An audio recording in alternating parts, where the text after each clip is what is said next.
Olá, meu nome é Viviane Sarraf, eu sou graduada em licenciatura em Educação Artística, tenho doutorado em Comunicação e Semiótica, me especializei na área de museologia e atualmente trabalho como professora universitária nas áreas de museologia e história da arte e também sou criadora, fundadora da empresa social Museus Acessíveis, que é uma empresa que desenvolve projetos de acessibilidade cultural para museus, para exposições, para produtos culturais, né? E junto com a minha sócia, que é a Amanda Cândido, que também vai fazer uma aula para vocês. Então, o tema que eu vou trabalhar hoje nessa aula é acessibilidade cultural, pensando nos museus de arte, né? Para ajudar aí os professores, os educadores, os estudantes da área de educação, de arte e educação, a pensar, né, os novos conceitos, as novas proposições aí, né, da intersecção entre as artes visuais, né, principalmente o que está sendo mostrado, exposto em museus e espaços culturais, né, e o acesso para pessoas com deficiência, para pessoas com neurodivergência. Bom, a gente começa então com uma informação que ela é bem atual, né? A gente hoje no Brasil vive um novo tempo. Um novo tempo que nos mostra, né, que as pessoas com deficiência, elas vivem na sociedade, elas estão cada dia mais presentes em todas as esferas, né, em todas as áreas de atuação.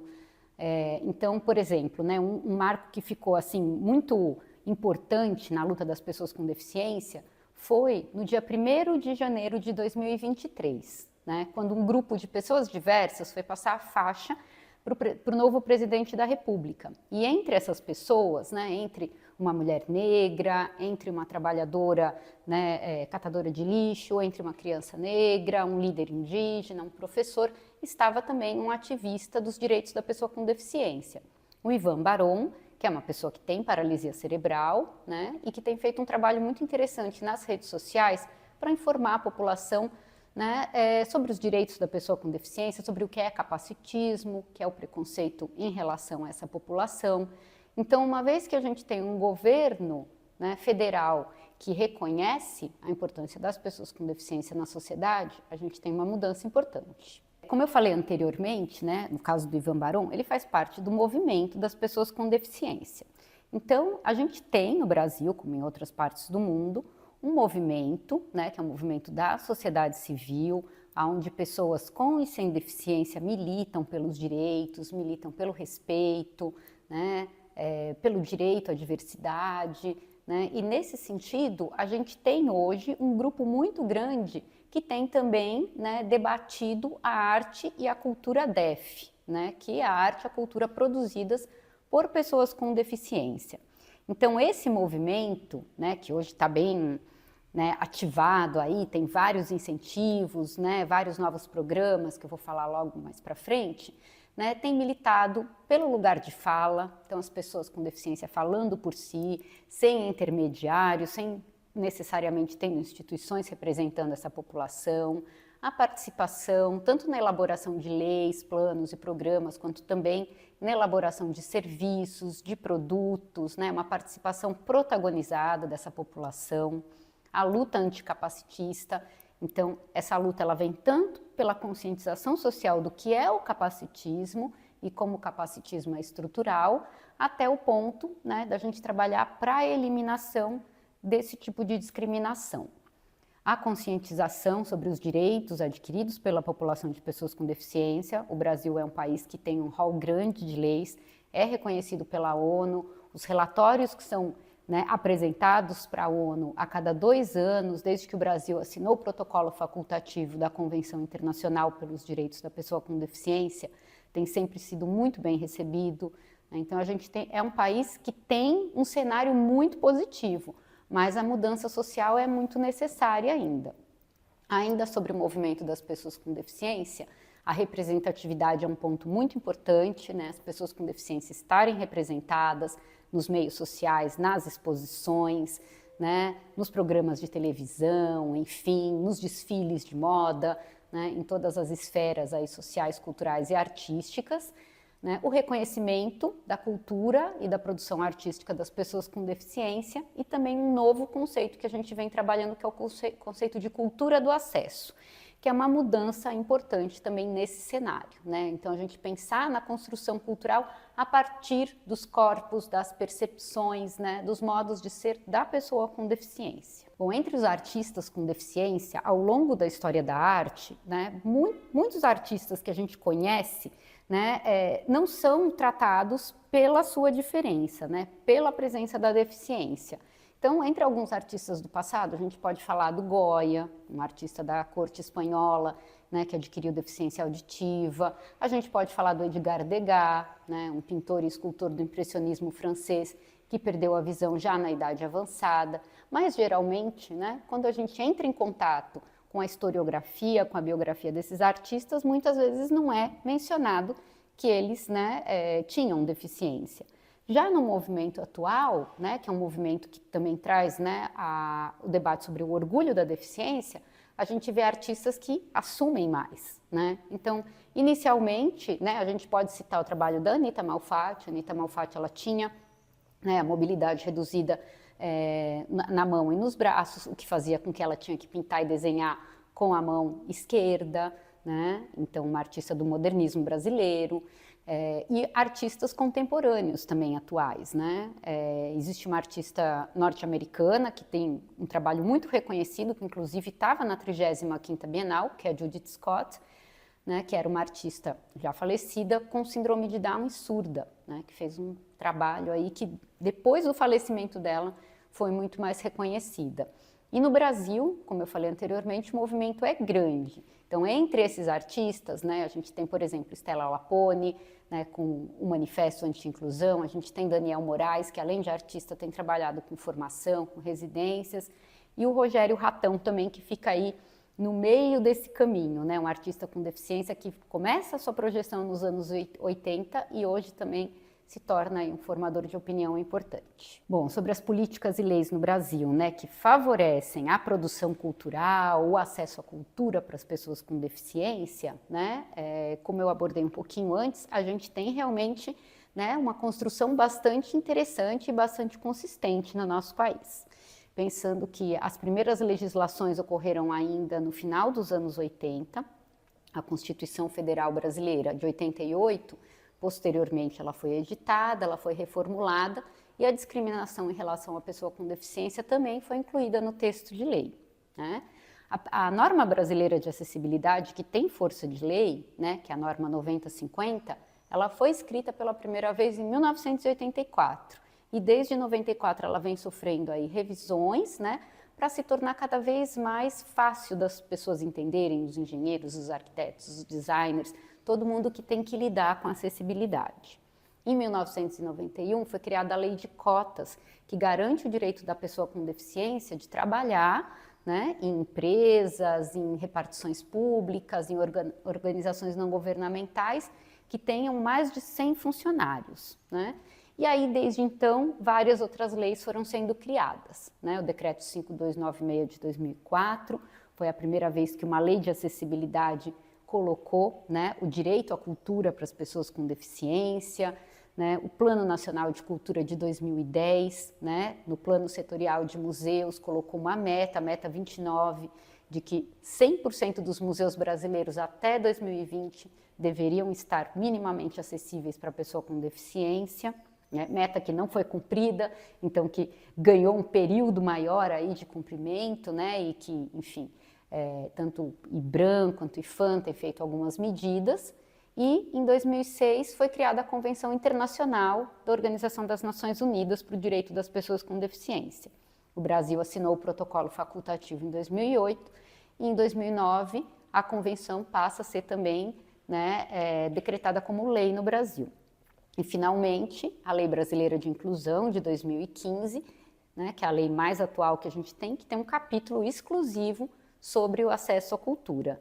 E desde então, planos, programas nacionais de diferentes órgãos têm acompanhado o que a Lei Brasileira de Inclusão coloca aí como, né, obrigatoriedade no nosso país. Quando a gente pensa em museus de arte, né, a gente pensa tanto no conteúdo que está nos museus, nas exposições, nas oficinas, nos ateliês, né, nos programas de ação educativa, nos eventos que são oferecidos, nas publicações, mas para quem que é feito? né? Todo esse conjunto de atividades é para as pessoas. E as pessoas são diversas, não somos todos iguais. Então, quando a gente pensa em público dos museus de arte, né, quando a gente pensa nos nossos alunos da sala de aula, a gente sabe que os nossos alunos não são todos iguais, né? Não é um sonho, né, onde todas as crianças têm a mesma altura, o mesmo tamanho, vestem a mesma roupa e pensam igual, né? E já desde os anos 50 no Brasil, a gente vem trabalhando com a perspectiva da inclusão escolar, né, em diferentes estados, né, em diferentes municípios, pessoas com diferentes deficiências aos poucos foram sendo incluídas na escola regular. E hoje a gente já tem um cenário bastante diverso. Então, nesse sentido, se a gente fala de público escolar, por exemplo, as crianças, os adolescentes, os adultos que estão no EJA, né, ou os estudantes universitários de cursos técnicos, têm ou não deficiência na mesma sala de aula. Quando a gente pensa em associações, em instituições, em ONGs que fazem trabalhos sociais, que trabalham com crianças em situação de vulnerabilidade social, por exemplo, a gente vai ter crianças, jovens com e sem deficiência nesse mesmo grupo, né, nessa mesma turma que vai estar no contraturno da escola. Quando a gente fala de um público familiar, né, a gente vai até um museu no fim de semana com a família. As famílias elas são diversas, tanto na questão de identidade de gênero, de orientação sexual, como também na presença ou na ausência de deficiência ou neurodiversidade, né? Então, as pessoas com deficiência, elas estão em todos os tipos de público. Na terceira idade, pessoas que vão vivendo cada vez mais, acabam adquirindo algumas dificuldades de visão, de audição, de mobilidade, né? E também o público especialista, né? Então, professores universitários, pesquisadores, curadores, artistas, historiadores, né? E formadores de opinião também, como políticos, jornalistas e influenciadores com deficiência, que estão cada vez mais aparecendo, né, usando aí as redes sociais ao seu favor. E nesse sentido a gente fala do quê? Como que chama, né, esse conjunto diverso da nossa sociedade? As pessoas com deficiência convivendo nos mais diversos meios. A gente fala da diversidade e da interseccionalidade, que são pontos que estão na Agenda 2030 também, né, da Organização das Nações Unidas. Então é muito importante a gente pensar que nós somos pessoas e as pessoas elas têm suas diferentes características. A deficiência é mais um traço identitário de uma pessoa que pode ser uma mulher cis, né, um homem trans, uma mulher trans, um idoso, uma pessoa negra, um jovem racializado, uma pessoa indígena, né? A deficiência ela não escolhe corpos, classe social, né, identidade de gênero, orientação sexual. Então, nessa perspectiva, né, nas pesquisas teóricas e também nas ações práticas, a gente trabalha com esse conceito de interseccionalidade, né, onde a deficiência é mais uma característica. E esse pensamento também, né, leva a gente para entender que muitas lutas sociais que foram já consideradas de minorias, elas são, né, elas vão no mesmo sentido, elas são análogas. Então, na história recente mesmo, do século XX, anos 60, 70, muitos movimentos sociais se juntaram ao movimento das pessoas com deficiência para demandar direitos. Então, nos Estados Unidos, nos anos 60 e 70, as feministas, os panteras negras, também tiveram manifestações junto com um grupo de pessoas com deficiência que demandavam seus direitos. E isso também aconteceu de certa forma aqui no nosso país. A gente tem documentários, tem vídeos no YouTube que podem mostrar um pouco como essa perspectiva interseccional não é algo tão novo, mas que a gente vem agora redescobrindo, escrevendo sobre, pesquisando, né? Então essa diversidade humana é muito importante. E quando a gente fala das atitudes acessíveis que a gente precisa ter, tanto em relação aos nossos estudantes quanto ao nosso público dos espaços culturais dos museus, a gente também precisa pensar o porquê não do pertencimento de algumas pessoas. As pessoas em situação de rua, em situação de vulnerabilidade social, pessoas com diferentes habilidades e inteligências, né? A comunidade LGBTQIAPN+, que muitas vezes algumas das letras dessa sigla acabam sendo esquecidas, e aí a gente acaba não incluindo essa população, os seus direitos, as suas lutas. Então a gente está falando de pessoas em um todo. No Brasil, como eu falei anteriormente, a gente tem uma legislação grande, né? E até pouco tempo atrás, antes da gente ter a Lei Brasileira da Inclusão, que acaba sendo muito celebrada por ser uma lei muito completa, que traz muitos conceitos esclarecedores também, muitas vezes se achava que a acessibilidade era uma coisa só física, né? Então, você tem um edifício de 2 andares, muito antigo, que você só acessa o 2º andar por escadas, então eu tenho que pôr um elevador ou uma rampa para deixar acessível. E a entrada da escola tem escadarias, então como que a gente vai fazer? Vai colocar uma plataforma elevatória, uma rampa, vai fazer os alunos entrarem por um outro lugar? Né? Então, muitas vezes, né, o pensamento de acessibilidade está ligado a resolver uma barreira arquitetônica, enquanto, na verdade, existem várias dimensões de acessibilidade. A comunicacional, a atitudinal, o acesso à informação. E hoje, pela própria Lei Brasileira de Inclusão, a acessibilidade é considerada um direito. Então, é uma mudança grande de perspectiva. É um direito que garante a pessoa com deficiência, né, ou com mobilidade reduzida, como está no texto de lei, viver de forma independente e exercer os seus direitos de cidadania e de participação social. O que isso quer dizer? A pessoa com deficiência acordar num sábado, desejar ir até um museu, poder usar o transporte público com dignidade, com autonomia, com respeito, chegar até o museu de forma independente e autônoma, conseguir visitar a exposição, tendo os recursos de acessibilidade ao seu favor e fazer um programa cultural como todas as outras pessoas com deficiência geralmente conseguem, sem enfrentar grandes barreiras de comunicação, físicas e de atitude, né? Então, isso é exercer o seu direito de cidadania e participação social quando a gente fala do acesso à cultura. E a gente também, né, tem a dimensão hoje da acessibilidade cultural, que também se tornou um movimento, como eu falei anteriormente para vocês, quando eu falei do movimento das pessoas com deficiência. Então, a gente considera que a acessibilidade cultural, né, são todos os recursos, né, os produtos, os serviços que são adequados pensando nas pessoas com deficiência visual, com deficiência física, nas pessoas surdas, nas pessoas com deficiências intelectuais, mas que também vão beneficiar pessoas sem deficiência. Então, a gente falou da rampa. Quando você tem uma rampa, né, que vai substituir a mobilidade pela escada, por exemplo, não é só uma pessoa em cadeira de rodas que vai utilizar. Então, se você vai com o seu filho, com o seu sobrinho pequeno que está num carrinho de bebê, você também pode usar a rampa. Se você machucou a sua perna fazendo um exercício, ou descendo do ônibus, ou exagerando na academia, você também pode usar a rampa. Se você chega no espaço carregado, com uma mala de livros ou com uma mala de viagem, você também vai poder usar essa rampa.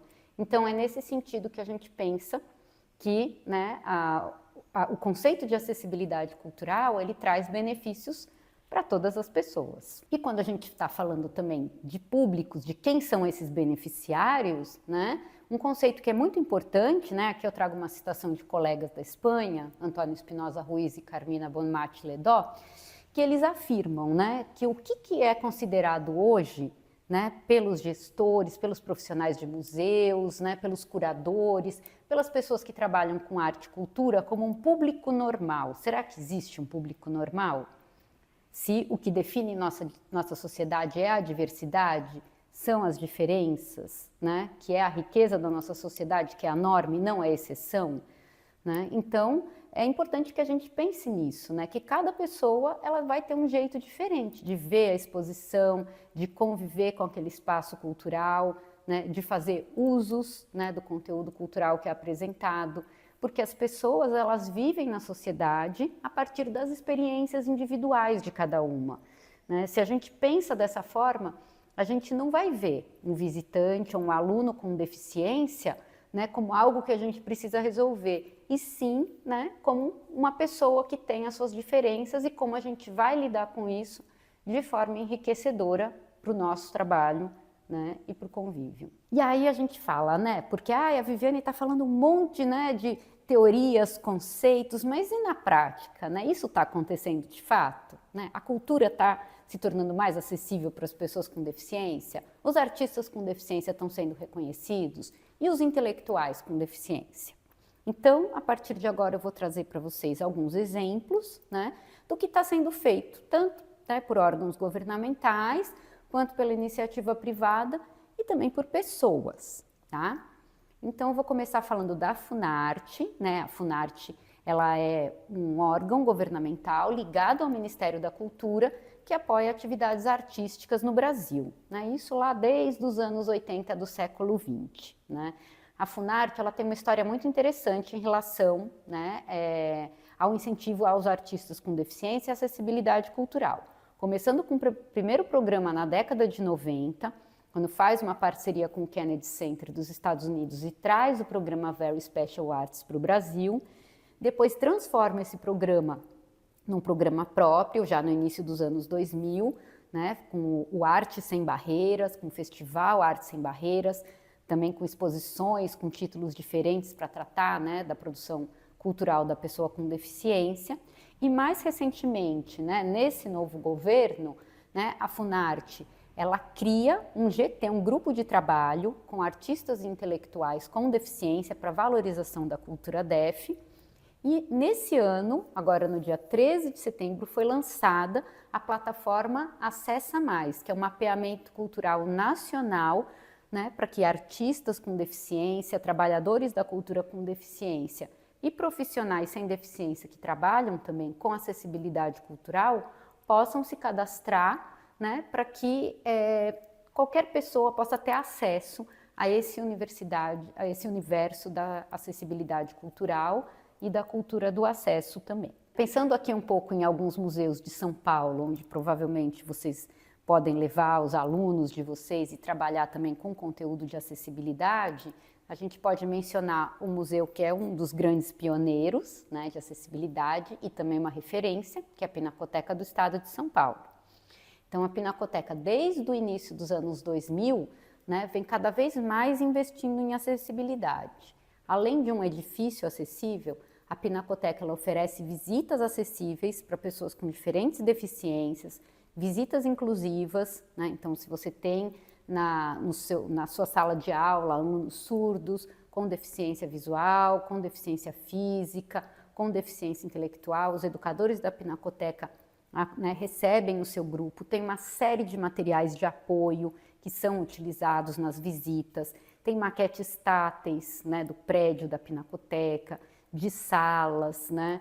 Tem uma galeria tátil de esculturas também, então com esculturas originais que foram especialmente selecionadas para visitantes cegos poderem tocar, né? E atualmente, né, várias das exposições da Pinacoteca, tanto as mais longas quanto as temporárias, já trabalham também, né, com materiais acessíveis, materiais de apoio que ficam instalados dentro das galerias. A gente também vai citar o trabalho do Museu de Arte Moderna de São Paulo, assim como a Pinacoteca lá no comecinho dos anos 2000, né, o Museu de Arte Moderna de São Paulo começou com o seu primeiro programa, o curso Igual Diferente, né, que eram cursos de linguagens artísticas com adequações para pessoas com diferentes deficiências.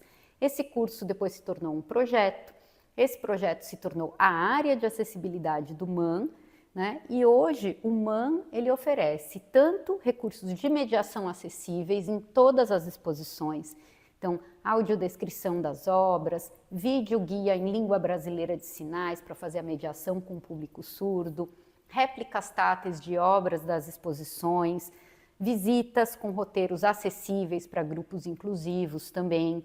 O MAN, inclusive, tem colaboradores com deficiência, professores com deficiência que dão aulas, né, nos cursos do Igual Diferente. Então, Rogério Ratão dá curso de escultura, não só para pessoas com deficiência visual, né? O Léo Castilho, ele ministra o curso de performance para quem quiser trabalhar com a linguagem de performance. O Léo é um educador surdo. Então, o MAN hoje também é uma grande referência e é um museu onde, né, os estudantes com e sem deficiência de diferentes níveis, inclusive estudantes universitários, podem usufruir desses benefícios. E o MAN também tem agora os catálogos das exposições, que são disponibilizados em PDF no site do MAN e já vem com a descrição de imagens, né, e com a letra ampliada. Então, mais um recurso educativo acessível. O Itaú Cultural também, né, que é um espaço aí grande que fica na Avenida Paulista, bem acessível na cidade, já desde 2013 vem desenvolvendo uma política de acessibilidade cultural. Então, lá no Itaú Cultural, desde 2016, todas as exposições têm vários recursos de acessibilidade física, comunicacional, muitas peças táteis, muitas leituras, né, com diferentes sentidos dos conteúdos das exposições, né, exposições sempre muito interessantes, ocupações de personalidades intelectuais brasileiros, artistas, né? Temos também as exposições de longa duração, coleção brasiliana, coleção de numismática. Então é um conteúdo grande e sempre com uma excelência de acessibilidade. Todos os espetáculos também de teatro, do Itaú Cultural, eventos, seminários que ocorrem lá também contam, né, com os recursos de acessibilidade. E o Itaú Cultural foi pioneiro também nessa ideia do mapeamento de artistas, né? Eles criaram, ainda na pandemia, em 2020, um mapeamento entre arte e acesso, né, que já oferece ali, né, informações sobre artistas com deficiência das diferentes linguagens. Então, você vai ter artistas visuais, atores, pessoas que trabalham com teatro, com performance, músicos, né? E eles têm também o programa Entre Arte e Acesso, que a cada 2 anos, né, abre um edital, seleciona artistas com deficiência para serem residentes do Itaú Cultural, receberem orientação e ao fim desse processo é feita uma amostra desses trabalhos. Inclusive esse ano já está acontecendo o Entre Arte e Acesso, os artistas já foram selecionados e no final do ano, né, a gente vai ter uma amostra desses trabalhos. E aí, para a gente finalizar, né, trazer a perspectiva dessa importância, né, do incentivo à cultura, né, e à arte das pessoas com deficiência. Atualmente no Brasil, a gente tem algumas instituições culturais que têm oferecido essa perspectiva das residências artísticas, mas também residências para educadores, né, como o caso do MAN do Rio de Janeiro, que tem, né, o projeto das residências inclusivas, já desde também do ano de 2020, né, e o próprio Daniel Moraes, que eu citei, que é um artista plástico brasileiro com deficiência, que tem o projeto dele, que é o projeto Demonstra, que também foi pioneiro ao oferecer residências para artistas com deficiência e também remuneradas, né? Porque as pessoas com deficiência também precisam trabalhar para pagar seus boletos, os estudantes com deficiência precisam ter uma formação profissional sólida e esse é um papel de todos nós, né? Incentivar a produção cultural, o acesso à cultura, as oportunidades para artistas com deficiência, para a formação artística dos nossos alunos com deficiência, é um compromisso de todos nós, né?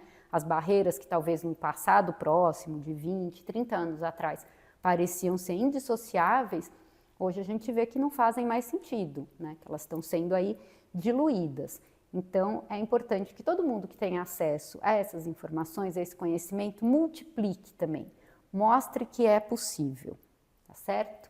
Então, eu convido todos vocês a fazerem parte também desse movimento. Nós, pessoas com deficiência como eu, somos chamados de aliados pelo movimento, que é muito simpático, né? Participamos como aliados, que é um papel muito importante também, porque o movimento tem um lema que é muito importante e muito caro, que é o nada sobre nós sem nós. Esse lema, né, ele foi criado por um militante sul-africano, negro com deficiência física, que foi o Friday Mavuso, nos anos 80, durante as manifestações que ocorriam na África do Sul, né, tanto contra o apartheid quanto contra, né, qualquer tipo de discriminação, né, e de cerceamento de direitos das pessoas com deficiência. E o colega dele, que era o William Rowland, um militante cego, sistematizou esse pensamento, esse lema, né, em um livro, né, que está disponível em PDF. Então, acho sempre muito importante a gente dizer que é um lema, nada sobre nós sem nós, que foi criado por militantes com deficiência. E nós, como aliados, temos que fazer com que esse lema seja cada vez mais praticado. Agradeço a atenção de vocês, espero ter trazido aí alguns conceitos, alguns conhecimentos que podem agregar a formação de todos vocês que estão aqui acompanhando essa aula e espero encontrar vocês também em exposições, em atividades culturais acessíveis e celebrando aí a diversidade e a criação artística do movimento DEF. Muito obrigada. Olá, eu sou Edna. E este vídeo que acabou de assistir faz parte do programa Artium Educativo. Este programa visa a formação de professoras e educadores sobre arte e educação. Ele é gratuito, sem fins lucrativos, e se você tiver alguma sugestão ou crítica ou dúvida, nos envie nos comentários. Compartilhe e eu agradeço a sua participação.